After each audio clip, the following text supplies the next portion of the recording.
Hi guys, in this second lesson on drop 2 voicings I'm going to talk about how you can add extensions to some of the voicings I covered in the first lesson.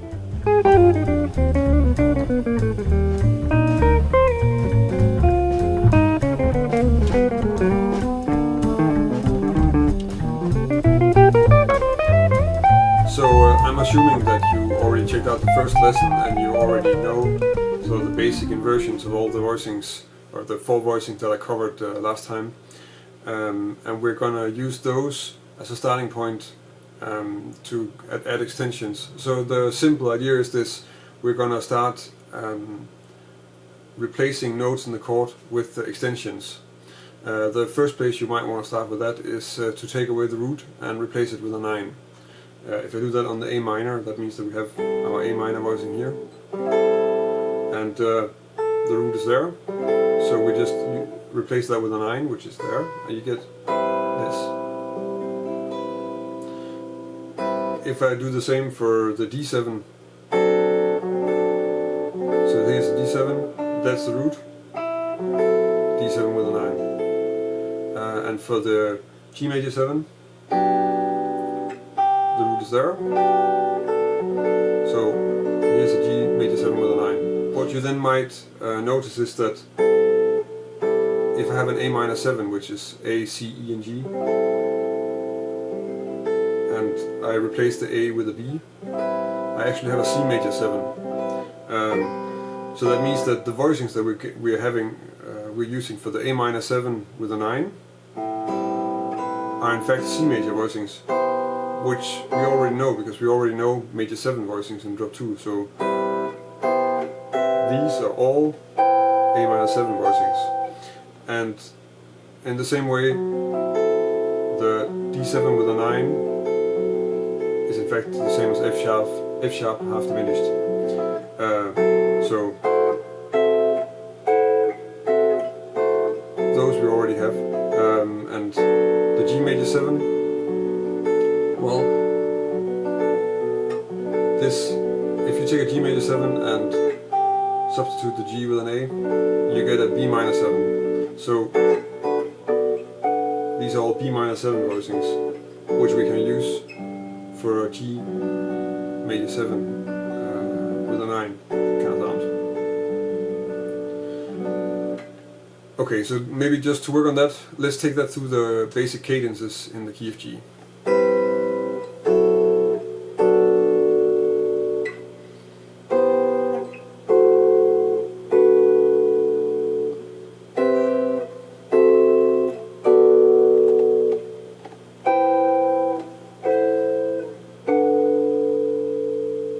So now we have 2 ways that we can play the 2-5-1 cadences, because we have one with extension, with a 9 instead of the root, and we have the one without any extensions. You can make more different versions, of course. I'm not going to go through the other one. I'm just going to go through some of the other rules, or give you some ideas to start with, because basically this thing with extensions and working with chords like this, it's open-ended. You can do all sorts of combinations and all sorts of things you can try out and see what you come up with that you may or may not like, or actually also may or may not be able to play. Some of them are kind of tricky to play. But here are some that are quite common. We already have our D7 with a 9 with this one, and you can substitute if you want to add a 13 to a voicing, you do that by taking that instead of the 5. So this is the 5th, the A, and now we have a D7 with a 13 and a 9. In the same way, instead of playing a G major 7, we can also choose to play a G6, because this voicing will also work most of the time.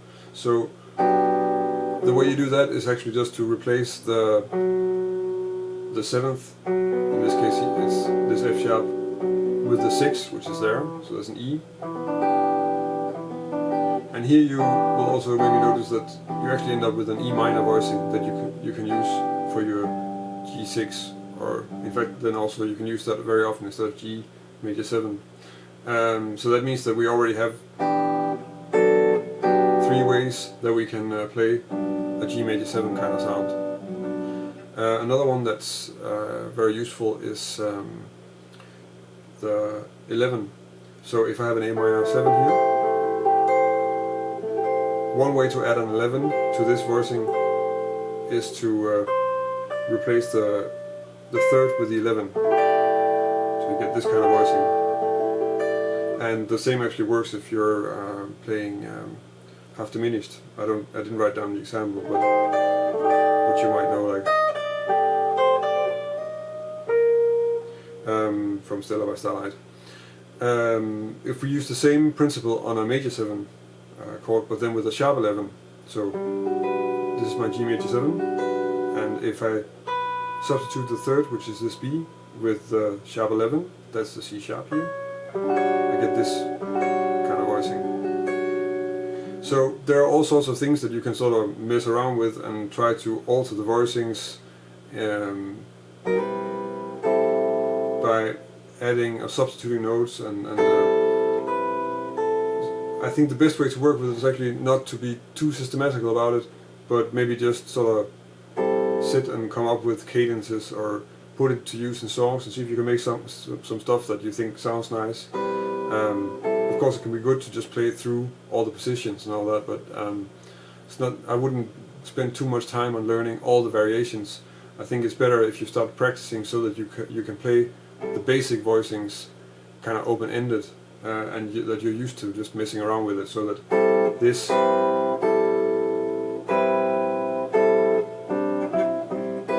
gets connected.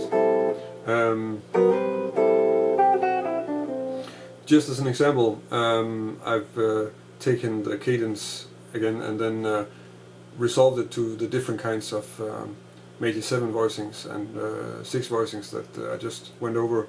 So let's just go through that example.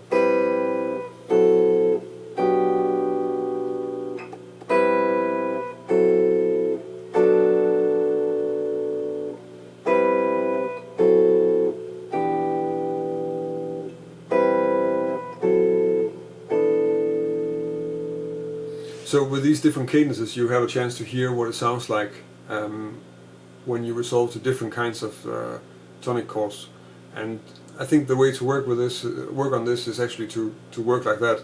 Try and take something like, now I'm taking a 2-5-1, but you could also just take a bit of a tune and sort of come up with stuff like that. See how it sounds. Try the different options. I think you're better off working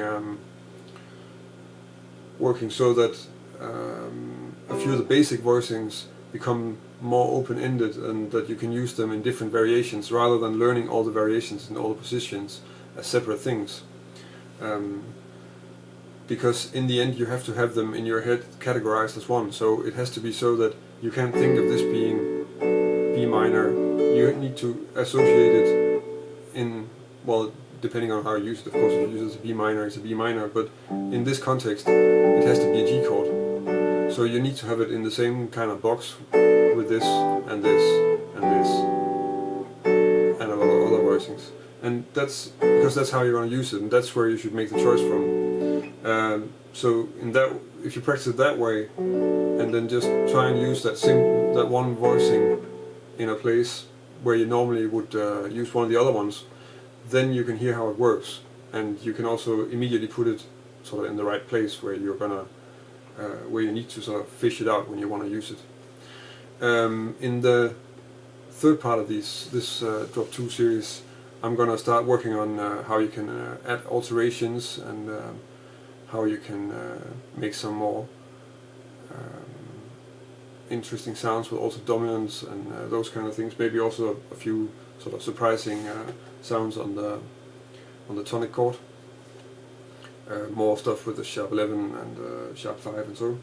So I'm gonna keep that for next lesson, and then just to finish this off, I'm gonna show you how you could do this on Autumn Leaves. I think Autumn Leaves is a really good example for this, as I mentioned last time, because you sort of go through all the diatonic chords, more or less anyway, and in that way you also get a good idea of what the sound is of these chord voicings.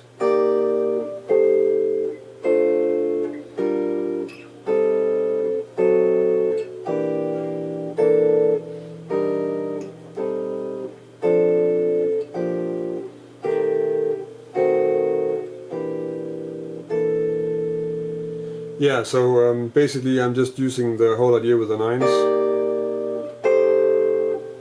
So there's added a 9 to the C minor and the F, and also the B flat and the E flat. On the A minor 7 flat 5, I could have added a 9. The note that's in the scale would have been the flat 9, and that's a bit weird. And the natural 9, which is also a possibility, kind of sounds out of place in this context. So I just chose to take the straight A minor 7 flat 5 voicing. On the D7, last time I just played the normal D7. Now I added a 9, but the 9 that would fit with the dominant here is a flat 9. And you can have that would be just the same as adding this normal, the natural 9. So I put that here like this.